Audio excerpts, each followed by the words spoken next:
بسم اللہ الرحمن الرحیم۔ میں عالم اسلام کے ایک عظیم مبلغ اور داعی جناب ڈاکٹر ذاکر نائک صاحب کو پاکستان میں پاکستانی قوم کی طرف سے تمام حاضرین کی طرف سے خوش آمدید کہتا ہوں، مرحبا کہتا ہوں۔ آج ہمارے لیے بہت خوشی کا دن ہے اور میں اس موقع پہ 2-3 باتیں ضرور عرض کرنا چاہوں گا۔ سب سے پہلی بات یہ کہ یہاں بہت سارے علماء ہیں، مختلف رہنما ہیں جو اپنی پارٹی کی بات کرتے ہیں، جو مکتب فکر کی بات کرتے ہیں، کوئی دیوبندیت کی بات کرتا ہے، کوئی سنی، کوئی شیعہ، کوئی بریلوی، کوئی اہل حدیث، کوئی اور بات کرتا ہے، لیکن ڈاکٹر ذاکر نائک صاحب انسانیت کی بات کرتے ہیں۔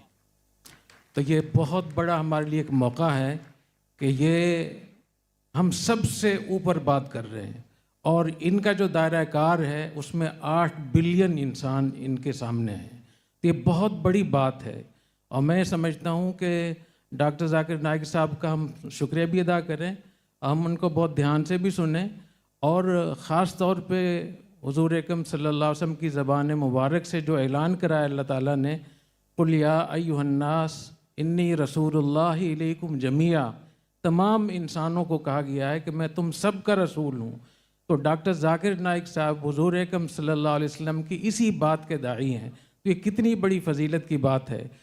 دوسری بات، یہاں جو ہمارے حضرات تشریف لائے ہوئے ہیں، مختلف مذاہب کے حضرات تشریف لائے ہوئے ہیں، میں ان کو بھی خوش آمدید کہتا ہوں، اور میں ایک ان سے درخواست کروں گا اور ایک آپ سے درخواست کروں گا۔ آپ سے تو میں یہ درخواست کرنا چاہتا ہوں کہ جو لوگ بھی کسی بھی ریاست میں کسی ایگریمنٹ کے ساتھ، کسی نیشنلٹی کے ساتھ، کسی ویزے کے ساتھ رہتے ہیں، ان کے وہ تمام حقوق ہیں جو مسلمان کے ہیں۔ تو ان جو اقلیتیں پاکستان میں رہتی ہیں، ان کی جان، مال، تحفظ اور عزت کی حفاظت ہم سب پر فرض ہے۔ یہ کتنے افسوس کی بات ہے کہ کوئی ایک آدمی حرکت کرتا ہے، پوری بستی کی بستیاں جلا دی جاتی ہیں۔ نبی کریم صلی اللہ علیہ وسلم نے ارشاد فرمایا، جو اقلیتوں کو نقصان پہنچائے گا تو قیامت کے دن میں خود اس کا دعوے دار ہوں گا۔ تو آپ یاد رکھیے کہ اگر اقلیتوں پہ یہاں کوئی ظلم ہوتا ہے، کوئی زیادتی ہوتی ہے، کوئی نقصان ہوتا ہے، تو نبی کریم صلی اللہ علیہ وسلم آپ کا گریبان پکڑیں گے قیامت کے دن۔ تو یہ بہت بری بات ہے، ہمیں اس سے توبہ کرنی چاہیے، اور ان جتنی بھی لوگ یہاں رہتے ہیں ان کا ہمیں خیال رکھنا چاہیے، چاہے وہ سفارتکار ہوں، چاہے وہ مختلف اقلیتوں کے لوگ ہوں۔ اسی طریقے سے میں یہ بھی عرض کرنا چاہتا ہوں آپ سے کہ ہمیں اس کا پتہ ہونا چاہیے کہ نبی کریم صلی اللہ علیہ وسلم نے وہ تمام حقوق جو مسلمانوں کو دیے ہیں، وہ ان اقلیتوں کو بھی دیے ہیں جو کسی معاہدے کے ساتھ رہتے ہیں۔ فقہا نے لکھا ہے جیسے کسی مسلمان کی غیبت ناجائز ہے، ایسے جو غیر مسلم اسلامی ملک میں رہتے ہوں ان کی غیبت بھی ناجائز ہے، ان سے حسد کرنا بھی ناجائز ہے۔ تو ہم کس طریقے سے لوگوں پہ ظلم کرتے ہیں اور نام سنتے ہی ہم ان کو نقصان پہنچاتے ہیں، تو ہمیں اس کا خیال رکھنا چاہیے۔ دوسری بات اسی میں کہ ہمارے دین میں نبی کریم صلی اللہ علیہ وسلم نے غیر مسلموں کے ساتھ، اقلیتوں کے ساتھ کیا معاملہ کیا تھا۔ میں صرف ایک واقعہ آپ سے عرض کروں گا کہ حضرت ابو بصرہ غفاری رضی اللہ تعالیٰ عنہ وہ یہ کہتے ہیں کہ ہمارے علاقے میں قحط ہوا تو کچھ کھانے پینے کو نہیں تھا، تو ہماری قبیلے نے مشورہ کیا کہ ہم مدینہ چلتے ہیں، وہاں کھانے کے لیے ضرور ملے گا، وَنَحْنُ لَا نُرِيدُ الْإِسْلَامِ، اسلام لانے کا ارادہ نہیں تھا۔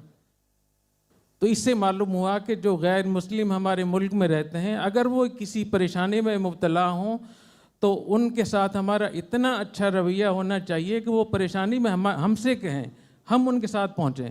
تو وہ کہتے ہیں کہ ہم مدینہ میں جب آئے تو نبی کریم صلی اللہ علیہ وسلم نے تمام جو وفد کے لوگ تھے ان کو تقسیم کر دیا، اور صحابہ کرام سے کہا کہ آپ اپنے گھروں میں لے جائیں، ان کو رہائش بھی دیں، کھانا بھی کھلائیں۔ تو ابو بصرہ غفاری کہتے ہیں کہ مجھے کوئی نہیں لے کر گیا، مسجد میں اکیلا رہ گیا، اور نبی کریم صلی اللہ علیہ وسلم، اور مجھے اس لیے نہیں لے کر گیا کہ میرا قد 6 گز تھا، یعنی 9 فٹ قد تھا ابو بصرہ غفاری کا۔ تو یہ محسوس ہوا کہ اتنے لمبے تڑنگے شخص کو کون کھانا کھلائے گا۔ تو نبی کریم صلی اللہ علیہ وسلم نے میرا ہاتھ پکڑا اور مجھے گھر لے گئے۔ آپ کا بھی روزہ تھا، گھر والوں کا بھی روزہ تھا، 7 بکریاں تھیں۔ تو نبی کریم صلی اللہ علیہ وسلم نے کہا کہ ان کو دودھ پلائیں، تو 7 کی 7 بکریوں کا دودھ ابو بصرہ غفاری کہتے ہیں کہ میں پی گیا، اور نبی کریم صلی اللہ علیہ وسلم کے لیے اور آپ کے گھر والوں کے لیے کچھ نہیں بچا. چونکہ میں نے دودھ بہت زیادہ پی لیا تھا اور پیٹ میرا خالی تھا تو مجھے اسہال ہو گئے اور پیٹ کا مسئلہ ہوا، اور مجھے اتنے اسہال ہوئے کہ میں بالکل بستر بھی خراب ہو گیا، میرے کپڑے بھی خراب ہوئے. تو نبی کریم صلی اللہ علیہ وسلم کو اس بات کو دھیان سے سنیں. نبی کریم صلی اللہ علیہ وسلم کو رات میں اس کا پتہ چلا، آپ خود تشریف لائے.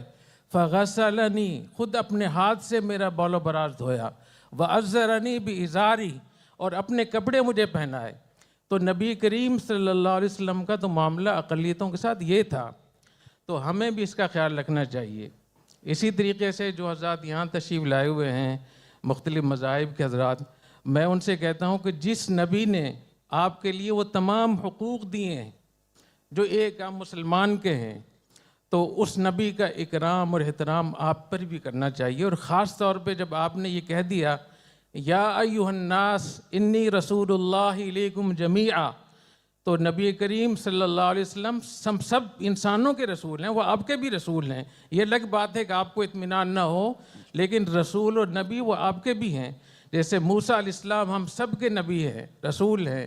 عیسیٰ علیہ السلام کو ہم سب مانتے ہیں، ایسی رسول اللہ بھی آپ کے بھی رسول ہیں. تو میں سمجھتا ہوں کہ جتنے بھی غیر مسلم ہیں ان کو نبی کریم صلی اللہ علیہ وسلم کی اس دعوت کو سوچنا چاہیے اور اس پہ ان کو غور کرنا چاہیے. تیسری بات، میں مختلف جو مکاتب فکر کے حضرات تشریف رکھتے ہیں، ہم لوگ کس بات پہ لڑتے ہیں؟ ہم سب لوگ یہاں پاکستانی ہیں، مسلمان ہیں، جو ہمارے آپس میں فقہی مسائل ہیں، نظریاتی مسائل ہیں، تو اپنے درسگاہ تک رکھیں، اپنے مدرسے تک رکھیں. دنیا میں پھیلا کر لوگوں کو لڑانا یہ فساد فی الارض ہے جو ناجائز ہے اور حرام ہے. اور اسی وجہ سے کتنے بڑے بڑے ملک ہمارے ہاتھوں سے چلے گئے ہیں. آج آپ دیکھ رہے ہیں کہ غزہ میں کیا ہو رہا ہے، لبنان میں کتنا بڑا ثانیہ ہوا ہے حسن نصر اللہ کا، اسماعیل ہنیہ کا کتنا بڑا حادثہ ہوا ہے ایران میں. وہ دندناتے پھر رہے ہیں یہود و ہنود، اور ہم آپس میں لڑ رہے ہیں. تو میری آپ سے درخواست ہے کہ پارٹیاں اور اپنے مدرسے اور اپنے مکاتب فکر وہ ہمارے دین میں، شریعت میں ریاست سے نیچے آتے ہیں. تو ریاست کے لیے، ریاست کے چیلنجز کے لیے ہم سب کو اکٹھے ہونا چاہیے، ہمیں ایک دوسرے کا خیال رکھنا چاہیے.